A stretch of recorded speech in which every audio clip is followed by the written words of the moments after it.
Laut adalah hal yang tak bisa dilepaskan dari kehidupan warga Pulau Buton. Bagi sebagian orang, laut diibaratkan sebagai urat nadi perekonomian. Dan salah satu berkah laut yang menopang warga Pulau Buton adalah kerang mutiara. Komoditas ini dibudidayakan di pesisir kota Bau-Bau. Halo, nah di desa Palabusa ini, jadi kalau misalnya teman-teman lihat, banyak sekali keramba-keramba apung seperti ini. Tapi kalau misalnya penasaran, ini sebenarnya keramba apa sih? Ini adalah keramba kerang mabe. Lihat kan banyak sekali tali-tali, ya kerang mabenya tergantung di sini. Jadi kalau misalnya tadi nih saya snorkeling lihat di bawah ada berbagai jenis dan ukuran, dan dia ada yang sudah terbuka. Nah terbuka itu artinya dia sedang makan. Buton merupakan cikal bakal dimulainya bisnis mutiara di Indonesia. Pada tahun 1918, Dr. Sukeo Fujita, seorang ilmuwan berkebangsaan Jepang, mulai melakukan percobaan kerang mutiara di pulau ini. Dalam rentang waktu 10 tahun, Fujita berhasil melakukan panen mutiara sebanyak 8.000 hingga 10.000 setiap tahunnya. Ini menandakan bahwa perairan Buton adalah wilayah yang sehat untuk pertumbuhan kerang mutiara. Nah, jadi kerang mabe yang siap untuk disuntikan itu biasanya prosesnya seperti ini. Dia diangin-anginkan dengan maksud dan tujuan supaya cangkangnya terbuka. Nah, itu yang mempermudah untuk melakukan proses penyuntikan. Nah, yang disuntikan itu disebut nukleus. Tapi sebenarnya mah ini kancing baju. Kancing yang sudah dimodifikasi sedemikian rupa membentuk setengah lingkaran.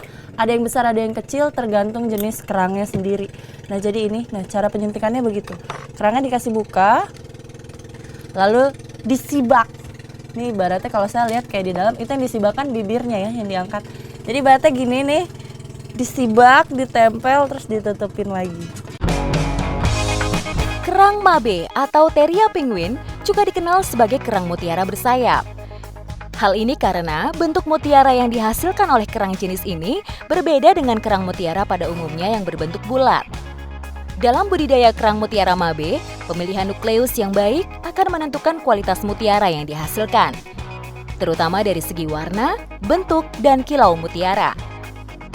Untuk menjadi sebuah mutiara mabe, nantinya kerang akan memproduksi nacre dan melapisinya pada inti nukleus. Nacre merupakan zat yang melapisi bagian dalam cangkang kerang yang berwarna berkilauan. Proses ini dikenal dengan nama biomineralisasi, yaitu sama halnya proses pembentukan tulang pada manusia dan hewan bertulang belakang lainnya. Sebenarnya ya, ini kalau misalnya kita lihat alat-alatnya, jadi yang disebut budidaya tradisional itu memang alatnya masih seadanya, tapi fungsinya tetap sama. Jadi ini adalah rak piring. Betul ya Pak? Nah jadi kan kita butuh tempat jadi supaya cangkang si kerang mabe ini berdiri. Nih pakai rak piring. Ini ibu nggak marah Pak, kerang rak piringnya dibawa ke sini Pak satu? Tidak. Sama alat jepitnya juga alat jepit sederhana, pinset, ya kan, yang seadanya semuanya. Yang unik untuk merekatkannya pakai lem.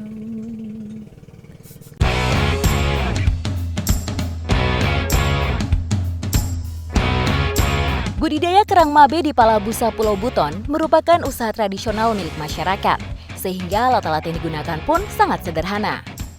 Namun tentu saja ini tidak mengurangi kualitas dari mutiara kerang mabe.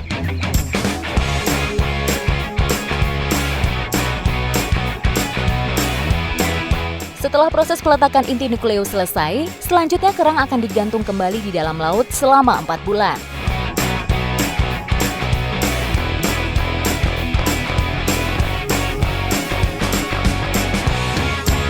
Nah, jadi yang tadi kita udah suntik itu, udah disuntik dengan pancingannya. Nah, mabenya ini akan didiamkan selama 4 bulan ya?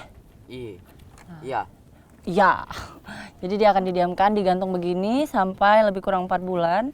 Dan digantungnya juga nggak sembarangan. Jadi dia akan digantung di kira-kira kedalaman sekitar 2-3 meter. Kenapa? Karena di kedalaman 2-3 meter itu banyak sekali pakan alaminya dia. Karena dia memakan fitoplankton, plankton kecil.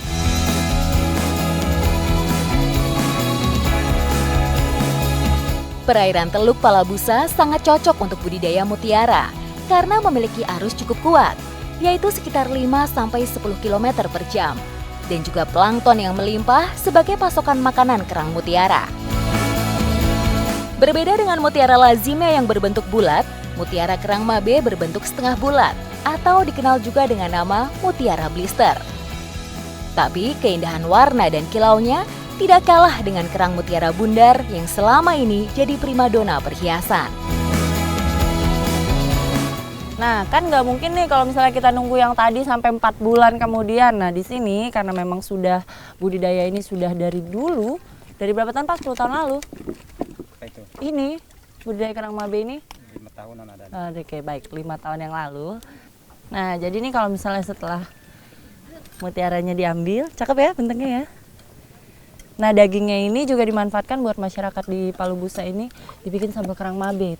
Jadi sebenarnya ya ini ada dua sudut pandang, tapi kalau menurut saya untuk menjaga supaya perputaran ekonomi di satu daerah itu tetap berjalan dengan lancar, tidak apa-apa sebenarnya diadakan budidaya. Karena itu tadi kalau misalnya kita mengharapkan kerang mutiara yang alami, mutiara mabe yang alami, itu prosesnya bisa 1 tahun dan tidak setiap kerang itu ada hasilnya. Nah, jadi seperti ini dengan harga jual yang sebenarnya masih jauh di bawah dengan harga mutiara yang bulat, yang biasa mutiara air asin.